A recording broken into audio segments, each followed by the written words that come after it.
Well, good morning, Southern Oregon, and welcome to the Real Estate Show. I'm Alice Lema. I'm a real estate broker here at John L. Scott in Southern Oregon, and welcome to another edition of our show. This week we have Willie Gingg of Southern Oregon Tree Care. He's going to be our guest today. He is a board certified arborist, and we hope to learn quite a bit about our local trees and what to do if you live in town versus what to do with your trees if you live in the country.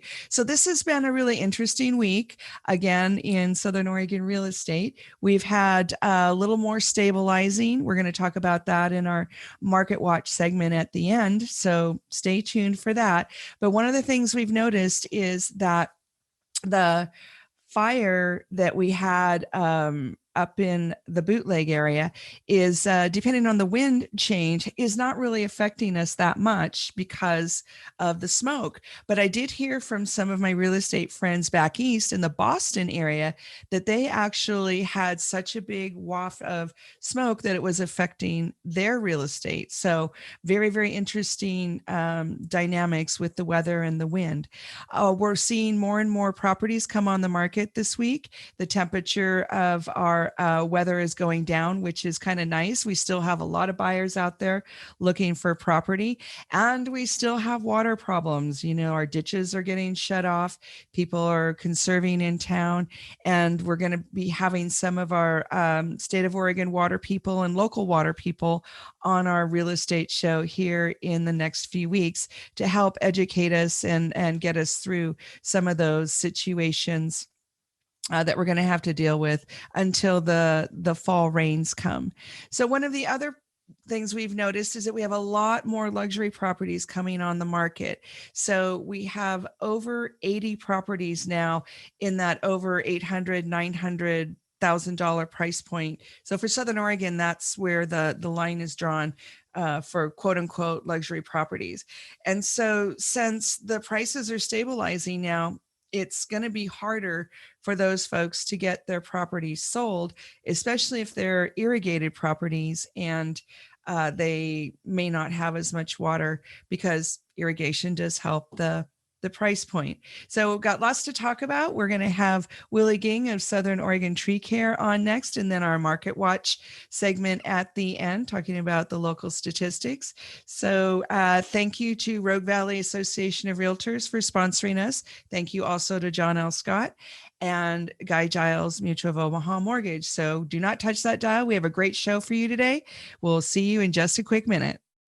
Well, welcome back, folks, to the Real Estate Show. I'm Alice Lema. I'm a broker here at John L. Scott in Southern Oregon. And we're so excited today to be interviewing Willie Gingg, the owner of Southern Oregon Tree Care. Welcome, Willie. Thanks. Glad to be here.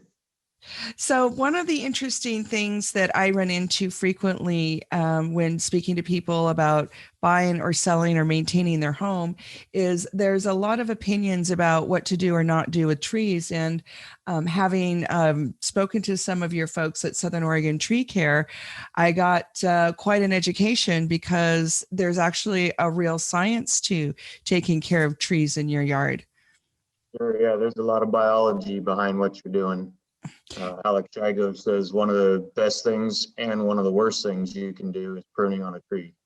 Well, let's talk about that because here we are in basically the beginning of August, and it's very, very dry, and people are starting to look at their trees and think that they can just start trimming them themselves. So why don't you talk a little bit about what an arborist is and what it is that an arborist does that's different from just a homeowner starting to attack their trees? Well, you know, there's a lot of biology behind what's happening. Every cut for a reason is what I teach my crew. You know, whether it's a thinning cut or weight reduction or dead wood, improving structure, things like that. So each tree, each species has its own things that it does well and does not do well. So, you know, a lot of times we'll prune a tree, we can get away with a little bit more on the east side of the tree than we can on the west side with a hot afternoon sun blazing in. a lot of times if we prune one tree, there might be another tree under it or behind it that's going to be impacted by the new exposure that it's got. Proper pruning cuts are a huge part of pruning, because there's what's called like branch protection zones in trees. So if you cut beyond that, you're going to introduce a lot more decay into the trunk of the tree in the long term. Most homeowners don't understand any of that. You know, taking out deadwood, yeah, you can do that anytime. But when it comes to cutting green branches, it's a good idea to know what you're doing, how to make a proper pruning cut, the safety of things. There's all kinds of videos on YouTube of somebody that thought they were doing an easy little pruning job, and their ladder got knocked out from under them, and away to the hospital they go. Oh my gosh, that's a good point. Yeah, cheap little pruning job turned into a hospital visit. So there's a lot of things that can go wrong that you don't even understand. So you mentioned branch protection zone. What does that mean exactly? Well, so most trees will have a chemical zone that actually helps if a branch dies or is pruned off, that it helps prevent decay in that area, as long as you don't cut behind it. So it's an area where the trunk wood is separated from the branch wood, even though they're intertwined. There's a point where when we're doing our pruning cuts, we're trying to imitate where that branch protection zone would be, where the branch would die back to, and we want to cut back to that point, but not beyond it. So a lot of people, maybe you've heard of the term flush cut. I have not. Flush cut. The flush cut's a bad deal, where you cut a branch off straight down the length of the trunk and you make a big wound, where you want to make the smallest diameter, generally speaking, the smallest diameter cut you can make as close to the tree as you can. That's kind of a general rule of thumb. There's a little bit more to it than that. Well, that's really, really technical. I just don't imagine that homeowners really understand the depth of the science behind all of this. So what is one of the more common requests when you get phone calls from homeowners? What are some of the most common situations you're asked to address? Well, I'd say probably our most common is clearance, where trees are actually touching the roof or touching the side of the house. And every time the wind blows, that's wear and tear. That's just dragging back and forth. I seen one time 10 or 15 years ago, a branch about the size of your finger that had rubbed clear through a fascia board, had worn clear No through kidding. it. Really? Yeah. Made a groove in it. Wow. So clearances are a big deal. Then there's street clearance for trucks going by, driveway clearance, sidewalks. When you're out mowing the lawn, hopefully you're not having to duck under a tree. I had one yesterday. A lady was concerned about her tree failing, and so we look at it and we try to see how much weight is out there versus the length of the branch and the diameter back at the trunk to support all the weight out on the end. And does this tree need a little bit of weight reduction, or is it fine? Our pruning mantra is less is more. So we try not to dig too much. Mm-hmm. Well, and I guess if you understand the science behind tree trimming, then you know what to take and what not to, and you don't have to attack the whole tree. So there's a lot of different kinds of trees in people's yards, and in Southern Oregon we have such a variety. What are some of the more common trees, and how should people take care of them? Because we have fruit, we have evergreens, and then we have the ones that lose their leaves every year. Right. So fruit trees, a lot of people think you only prune fruit trees in the winter, but that's when we do our heavy pruning on them. But if there's a branch or two that's causing an issue, it's okay to take a cut here and there during the summertime. We just don't want to do that heavier pruning until it's dormant. Conifers are native pines and firs. We really try not to prune on them from about May to October because borers are active, and we don't want to create wounds that might draw them in. It's not a hard and fast rule. It's just something that we've noticed over the years, and we try not to cause any more problems. American elms, same thing. But most other trees here will prune year round. So we stay busy all summer and all winter, and we will prune on those trees if the client really wants, but we try to educate them that, hey, it would be better if you waited until fall to take care of that, but not everybody can meet that time frame, you know. Like for you Mm-hmm. guys, maybe it's a house that's going on the market and the branches are on the roof, and we can't wait till October. So you mentioned deciduous as well. A lot of people are struggling, you know, oh, the blooms on my dogwood tree aren't as many or as big or as vibrant as they used to be. And we don't do a whole lot of fertilizing around here. We have pretty good soils, but you know, fall blend fertilizers can help set blooms in the spring and have a nicer show in the spring. So, you know, sometimes if that's what people are after, we can get them on a fertilizer program. Wow. So there really is kind of a year-long calendar involved in this, isn't there? Oh, sure. Yeah. We haven't run out of work for about 10 years now. Work all year long. Yes, I know, because I tried to get an appointment with you guys. So, but Yeah. you're one of the best and definitely worth waiting for. And your crews are amazing. So, so when you're looking at trees that are on like their branches are touching the ground, some people like that because they like how it looks. And then other people are concerned that it's causing a problem for the tree. What's your opinion on that situation? Well, again, it gets back to which species is it? You know, trees like a blue spruce really want their branches right down to the ground. They're shading their root system and such. Oh, they But do. oh, sure, yeah. Aesthetically, aesthetically, it looks nicer to lift them up a little bit and expose that trunk just visually. When they grow right to the ground, they kind of look like cousin it, a little bit of a overgrown shrub. But when they're lifted up, they start looking more like a tree, like, you know, like what people think they're supposed to look like. But again, we take into account what's the exposure. Is it on the east side of the street and there's a lot of black asphalt that's going to radiate heat in the late afternoon? Do we want to, we're going to worry about that? Is it a thick bark tree or something that might burn if we get too crazy with it? So yeah. Wow, that really is interesting. So, what about people that have property out in the rural district and they're worried about fire protection, fire mediation? Yes. Yeah, we're running into a lot more of that since the Alameda fire and everything. Everybody's worried about it.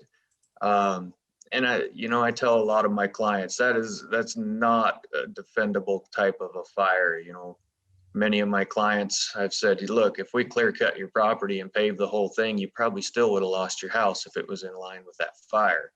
So, you know, let's weigh the balance and try to make the best decisions we can for our normal type of events.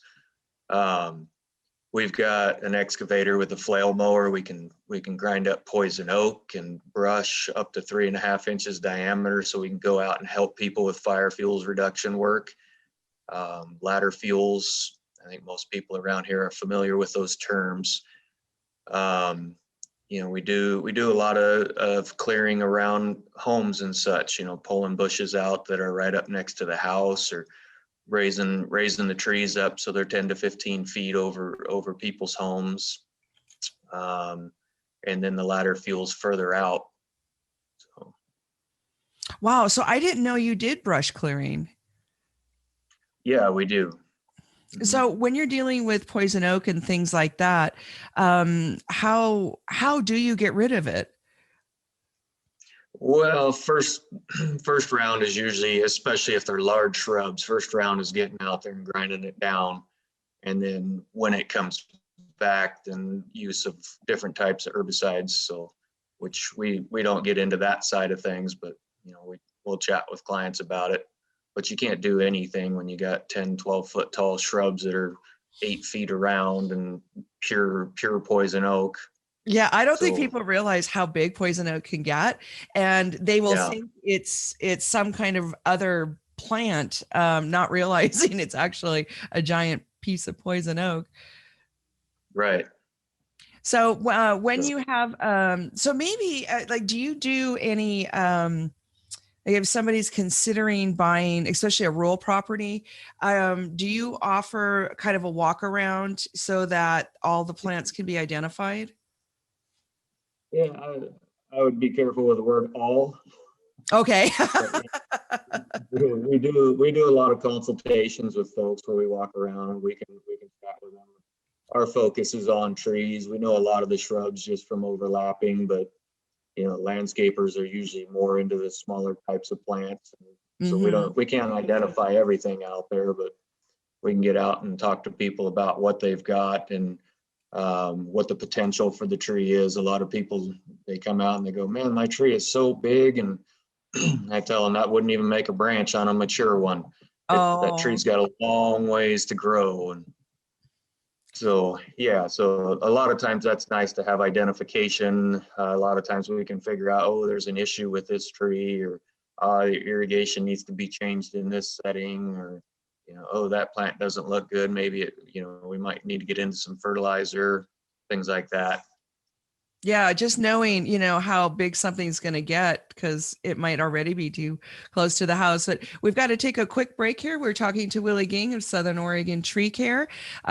We are brought to you today by the Rogue Valley Association Realtors, Guy Giles Mutual of Omaha Mortgage, and John L. Scott of Southern Oregon. Do not touch that dial. We'll be right back.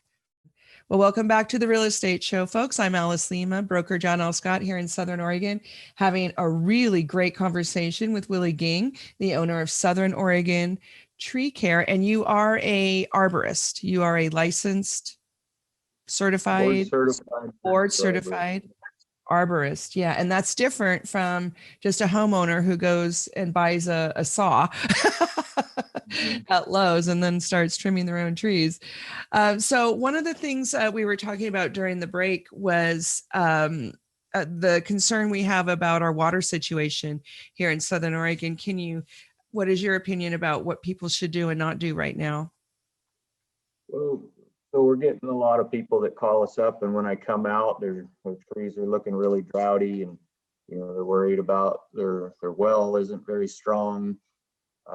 Cities are making requirement or requests that to limit water, not irrigate. And the last drought we had a lot of this as well. And people are just cutting the water off altogether. And, while you might be able to revive a lawn pretty easy, some people have got 20, 30, 50 years vested into the growth of a tree. You need to put some water down to keep those happy and healthy, or at least to keep them alive to get through the season till we have better water. And in my opinion, that's an acceptable practice when you've got that many years vested into plants. Part of your yard is to get out there every 1 to 2 weeks and put down a deep soaking around the tree. And mature trees don't need or want the water on the trunk. They want it away from the trunk and out through the drip line where the roots have spread out. Oh, that So we makes don't want to, sense. yeah, we don't want to cause root rot issues. So a lot of people, when they do water a tree, they throw the hose right on the trunk, and that's not the place to put it. Wow. So, Okay. so yeah, while maybe it's okay to let the lawn go, don't be afraid to fire that irrigation system up once or twice a month at the very least, if not once a week when it's really hot. Preferably early in the morning so that water soaks in and the plant can take it up. So before it gets too hot. Yeah, I really prefer early mornings. There's usually no wind. The water can soak into the ground instead of just evaporating away like it would in the afternoon. Mm-hmm. Mm-hmm. So if you're going to be watering the root system instead of the trunk, which is what we all do, so I'm so glad to know that. How do you know where the roots are? Do you look at the height of the tree? Like, how do you decide where to put your hose? Uh, so usually what I would tell people is to set up a sprinkler right around the edge of the drip line where the tree, the furthest reach of the tree, somewhere in that vicinity. So you're watering under the canopy and outside of the canopy a little bit, or Okay. both. Okay. And if nothing else, set your sprinkler near the base of the tree spraying away. And you you're going to help the tree a lot doing it that way if you don't have the room to move it out further. So a lot of people have hardscapes in the way. Mm-hmm. Mm-hmm.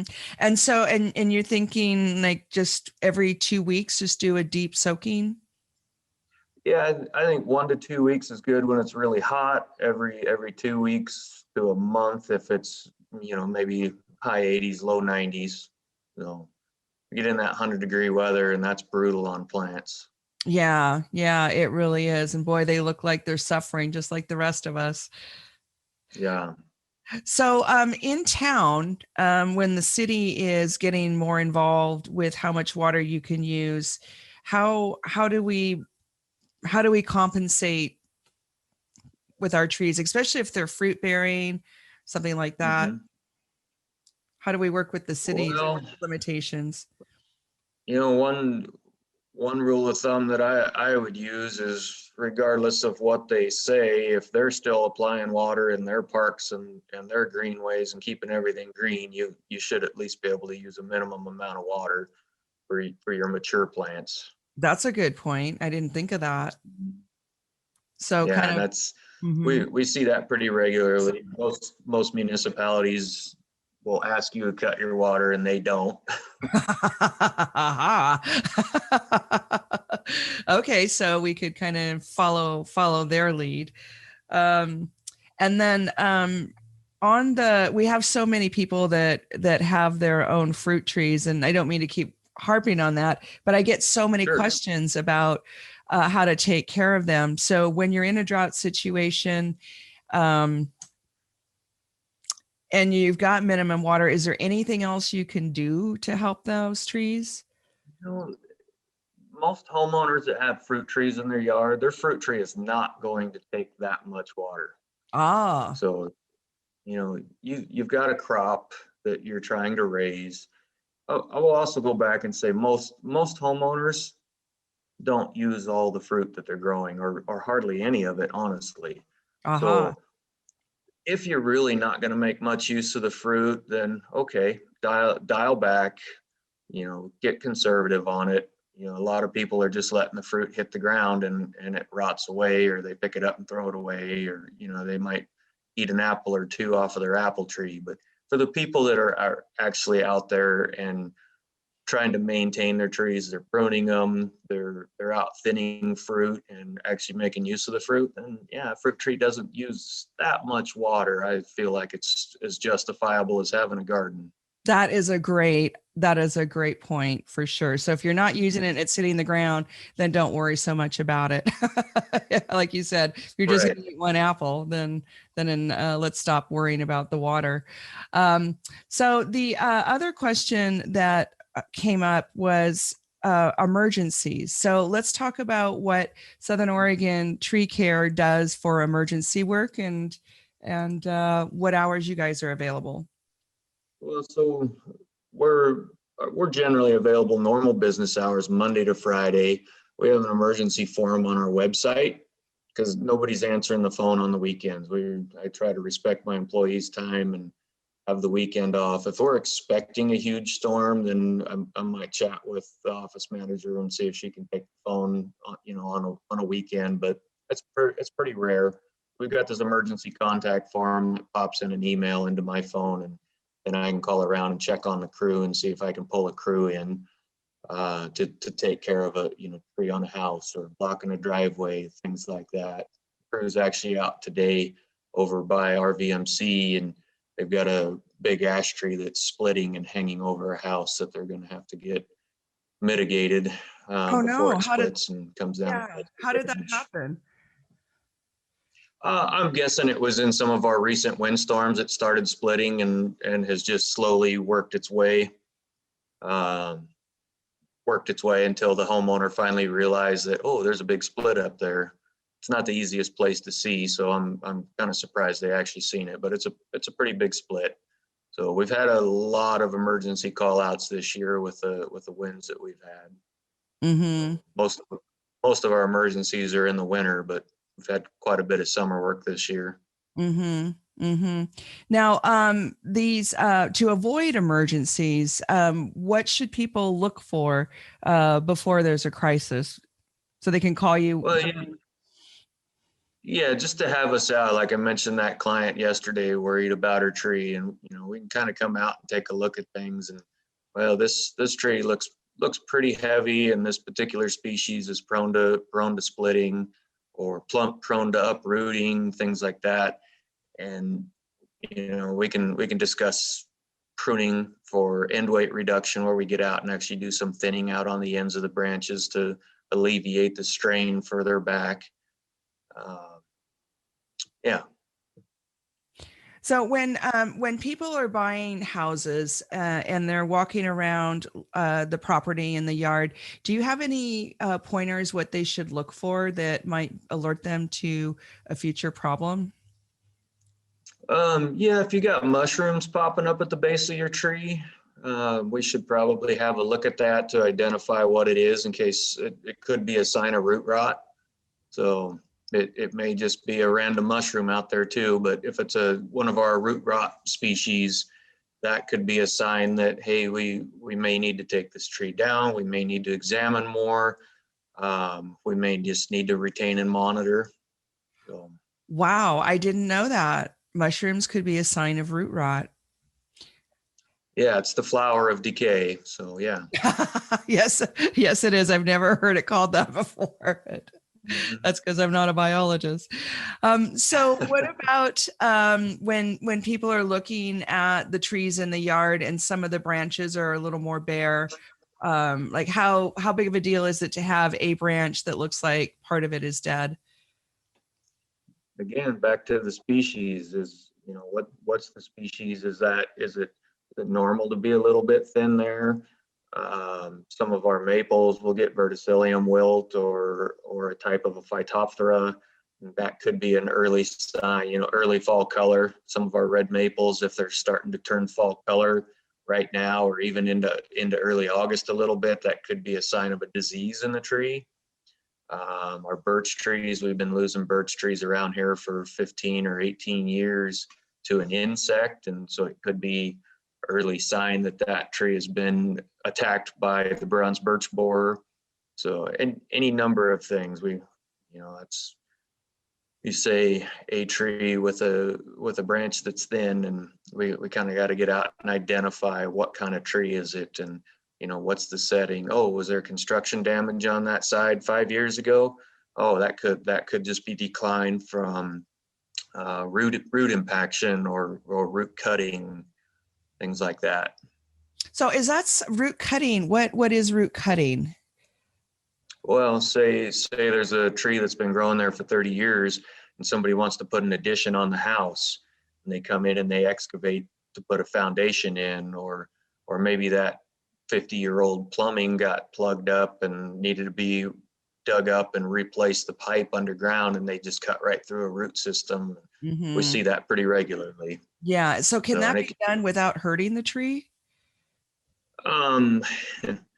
We got to find species, size of the tree, Gotcha. distance from the trunk. There's a lot of factors there, and some of our consultations are about that, where, hey, this is what we're thinking about doing. How close can we get to this tree? Should I take this tree out now? I had that just a couple of days ago, where a subdivision is going in and around some big trees, and well, the Alameda fire scorched this tree really bad. It's kind of recovered, but now they're going to put 2 homes under it. Yeah, it's probably better to take it out now before we have to rig everything down, because more than likely in the next 5 years, that tree is going to decline after you've dug 2 holes in the root system. Yeah. Wow. Wow. That is so interesting. Willie Gingg, Southern Oregon Tree Care. Please give him a call. They're a great company, very knowledgeable. Obviously, we learned a lot by talking to you today. Folks want to get a hold of you. What's your number and your website? 541-772-0404. And the website is sotreecare.com.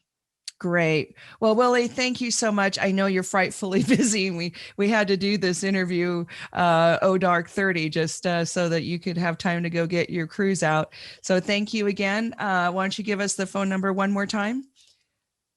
772-0404. That's fabulous. Willie Gingg, Southern Oregon Tree Care. We'll be right back after a word from our lovely sponsors, which we appreciate very much. Don't touch that dial. Welcome back to the Real Estate Show, folks. I'm Alice Lema. I'm a real estate broker here in Southern Oregon with John L. Scott. We want to say thank you again to Willie Gingg, Southern Oregon Tree Care, for that really educational interview. Lots and lots of good tips. Lately, we've been watching our Southern Oregon housing market ebb and flow. We're finally getting more of those listings. And it's interesting because the prices are softening. And again, want to remind everybody, we're not looking for any kind of a crash. In our opinion, we're just stabilizing, normalizing, whatever you want to call it. And you have to remember, we had two, I want to say, artificial spikes, two unplanned spikes in our prices in the last 14, 16 months. One was the COVID and the other was the Alameda fire. So now that all of that is kind of settled down, even though we're still dealing with the aftermath of both of those events, our housing market is taking a breath. And part of how we know is by how many new listings are coming on. And in all three counties, we're getting a lot more listings than we had before.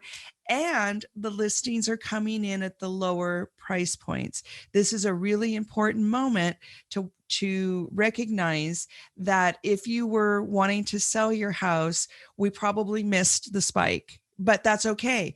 We're settling down still at a higher price point than we were a year ago or a year and a half ago. So I don't want sellers to worry that they aren't going to get top dollar, because you still are. You're going to have more competition, and it's definitely going to be what Jim Remley, our managing broker at John L. Scott, likes to call a beauty contest and a price war. So as we start to level off, you're going to have more competition if you're selling. And if you're selling to buy something else, this is going to be great. You're going to feel much better because you're going to have more choices.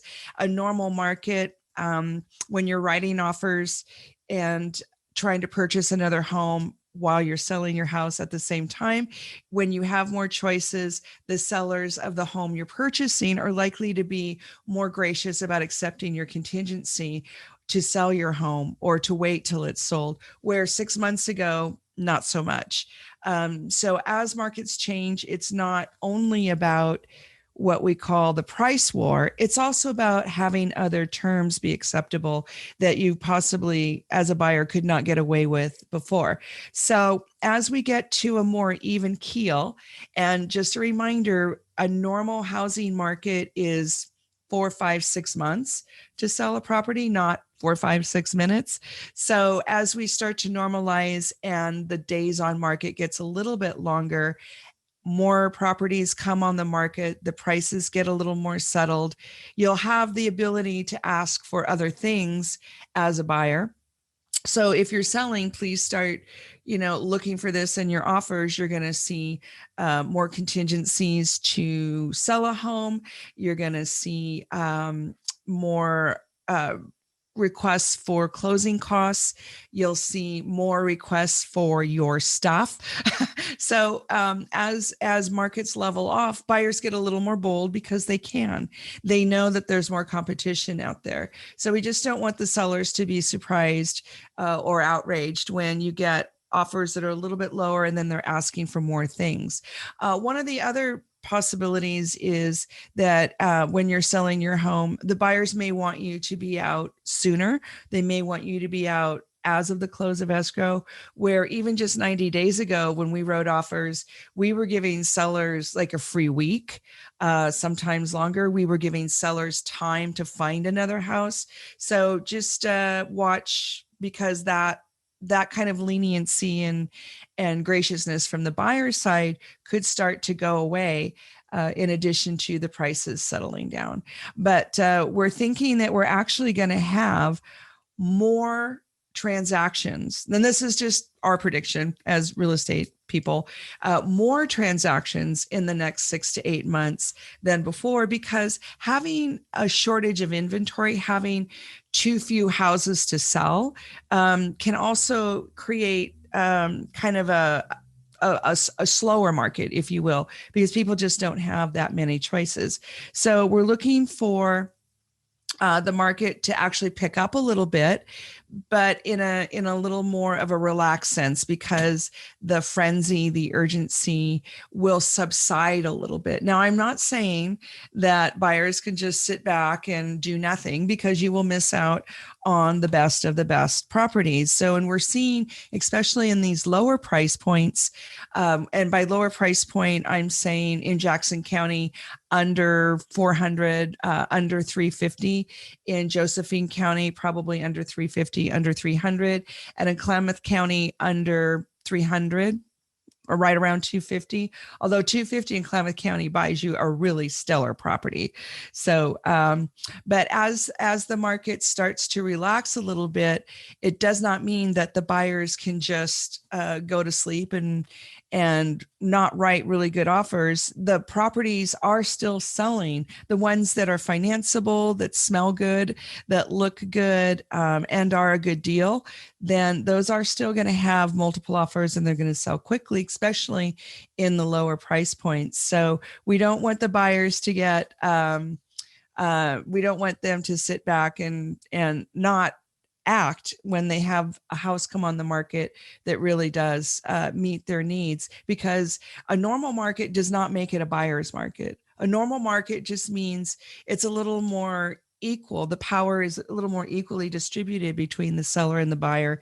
But we've had such a long streak of a seller's market that, we just like to educate the general public that things are changing. It's changing right this second. And how you know is you watch the days on market. When you're on the websites and you see DOM, that's days on market. And a normal market is really more like 4, 5, 6 months.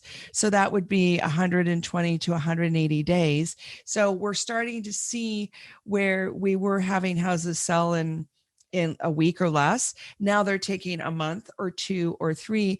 And in Klamath County and Josephine County, we're watching those days on market elongate. And it's not a bad thing. Normalizing is not a bad thing. Normalizing is actually what we want economically and as buyers and sellers. It gives us more predictability. It helps with the appraisals. And if you are trying to purchase something for yourself as well as sell, then it gives you more opportunity to get something that is worth the time and trouble to go through selling. so just want to offer some words of encouragement that as the rest of the summer goes on, we should look for a little more time in the days on market, that things will take a little longer to sell, especially if you have sellers that are not clued in to the fact that the market is changing. You may see some properties come online that were like last year's pricing. So if you're a seller, please don't do that. But if you do it, then just know you're probably not going to get your offers right away. And if you're buying, don't get too sassy, because you will miss out if you're over negotiating. A transition market has opportunities on both sides. But mostly we're just excited that we're going to have a lot more property to choose from, and that we might not have to have so many arm wrestling matches to get the home of our dreams. And again, just a reminder to sellers, we're still in a good market for you. It's just not what it was a year ago. So keep at it. Don't give up hope. And just a thank you to our sponsors. We've got the Rogue Valley Association of Realtors. We have John L. Scott, it's here in Southern Oregon, and Guy Giles Mutual of Omaha Mortgage. Thanks again to Willie Gingg of Southern Oregon Tree Care for being our guest today. Go out and have a beautiful Southern Oregon weekend. We'll see you again next week. Bye now.